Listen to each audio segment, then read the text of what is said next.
இப்பவும் ஒரு சோகமான செய்தி. சிவகங்கை மாவட்டம் திருப்பாச்சேத்தி காவல் நிலையத்திற்கு உட்பட்ட கல்லூர்னி கிராமத்தைச் சேர்ந்த ராமலிங்கம் என்பவர் தற்கொலை செய்து கொண்டுள்ளார். அவர் தற்கொலை செய்யும் போது ஒரு சூசைடு நோட்டு, அதாவது ஒரு லெட்டர் எழுதி வச்சிருக்காரு. எனது இறப்பிற்கு நியோமேக்ஸ் நிறுவனம் தான் காரணம் அப்படின்னு சொல்லி. நம்ம கடந்த மாதம் தஞ்சாவூர் மாவட்டம் திருச்சிற்றம்பலம் காவல் நிலையத்திற்கு உட்பட்ட பகுதியில் பெலிக்ஸ் ராஜா என்பவர் இதே மாதிரி தற்கொலை செய்து கொண்ட போது, அதாவது 30/6/2024 அன்னைக்கு அவர் தற்கொலை பண்ணிக்கிட்டாரு. அப்பவும் ஒரு செய்தி போட்டிருந்தோம். அதற்கு முன்னாடியும் பலமுறை தொடர்ந்து செய்தி போட்டுட்டு வர்றோம். யாரும் அவசரப்பட்டு எந்த ஒரு முடிவும் எடுக்காதீங்க. பணம் கண்டிப்பாக கிடைக்கும்.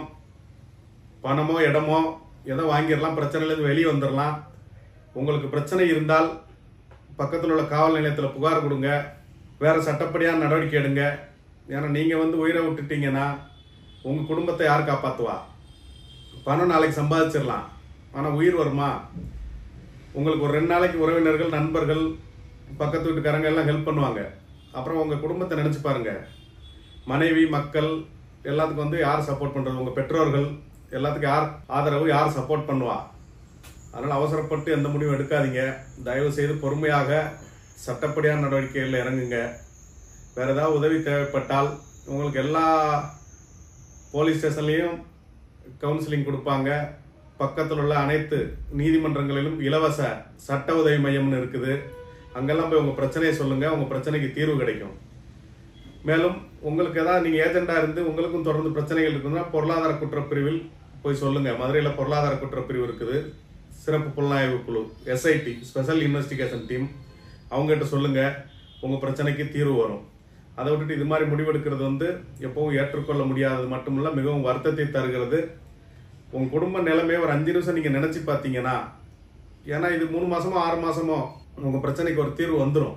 அது வரைக்கும் நீங்கள் கொஞ்சம் அமைதியாக இருக்கணும். அல்லது முடியலைன்னா கொஞ்சம் வெளியே கூட எங்கேயாவது போயிடலாம். உறவினர்கள் வீட்டுக்கோ, நண்பர்கள் வீட்டுக்கோ, இல்லை மறந்து வேற எங்கே வெளியூருக்கோ எங்கேயாவது போயிட்டு கூட நீங்கள் கொஞ்ச நாள் கழித்து திரும்பி வரலாம். அதுக்குள்ளே இந்த நிலைமை சீக்கிரம் ஒரு 6 மாத காலத்திற்குள் இந்த பிரச்சனைக்கெல்லாம் ஒரு தீர்வு வந்துடும். ஒரு நிரந்தரமான அமைதியான சூழ்நிலை வரும்.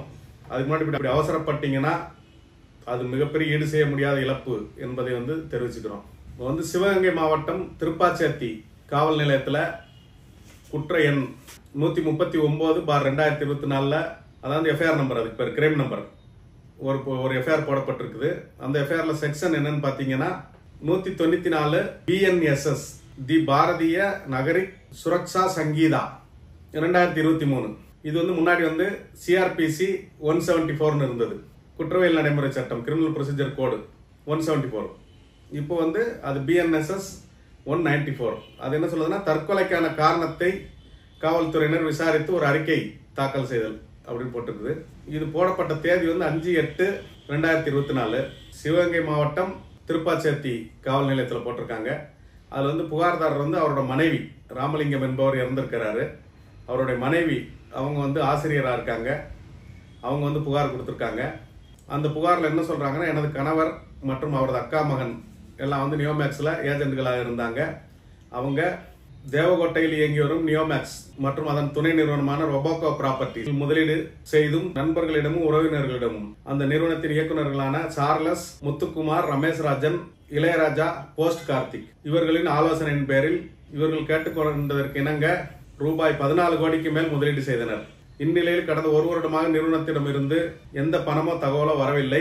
இந்நிலையில் மேற்படி நிறுவனத்தின் இயக்குநர்களான சார்லஸ், முத்துக்குமார், ரமேஷ் ராஜன், இளையராஜா, போஸ்ட் கார்த்திக் ஆகியோர் இன்ஸ்டாகிராமிலும் வாட்ஸ்அப்பிலும் தொடர்பு கொண்டு இது சம்பந்தமாக எங்கள் மீது எந்த புகாரும் கொடுக்க வேண்டாம் என்றும் அந்த நியோமேக்ஸ் நிறுவனத்திற்கும் நமக்கும் சம்பந்தமில்லை என்றும் முதலீடு செய்த பணங்களை திருப்பி கொடுத்து விடுவதாகவும் அவர்கள் கூறியதை நம்பி எனது கணவரும் கடந்த 1 வருட காலமாக முதலீடு செய்தவர்களிடம் பதில் சொல்லி வந்தார். அதாவது இவர் வசூல் பண்ணி கொடுத்திருக்கிறாரு. மக்கள்லாம் இவரை தேடி வந்துட்டே இருந்திருக்கிறாங்க.